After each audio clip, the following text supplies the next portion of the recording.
చేయటానికి, ధైర్యపరచడానికి, కర్తవ్యాన్ని బోధించడానికి, కార్యోన్ముఖులం చేయటానికి, అంటే పనికి నిలబెట్టడానికి దేవుడు దర్శనమిస్తాడు, మాట్లాడతాడు. ప్రమాదాల నుంచి తప్పించడానికి దర్శనమిస్తాడు.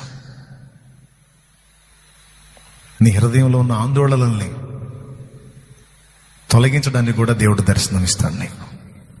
నీ పిల్లల గురించి ఏదో కలుతుంటుంది నీకు, కానీ వాళ్ళు శ్రేష్టమైన ఈవులను పొందుకున్నట్టు నీకు చూపిస్తాడు దేవుడు. నువ్వు నమ్మాలి దాన్ని. ఎందుకు పిచ్చిదాన్న భయపడతావు? వాళ్ళ భవిష్యత్తు నేను బ్లెస్ చేస్తాను, నువ్వు ధైర్యంగా ఉండని, నువ్వు నిమ్మలంగా ఉండటానికి. నువ్వు మాటలు చెబితే ఉన్నావు, అందుకని చూపిస్తాడు కూడా కొన్నిసార్లు.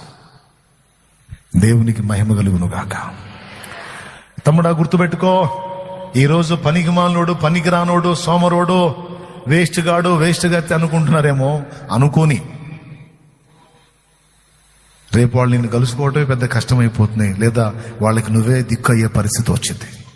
ఎందుకంటే నువ్వు మనుషుల మీద ఆధారపడలేవు, జీవము గల దేవుని పాదాలు పట్టుకొని ఉన్నావు.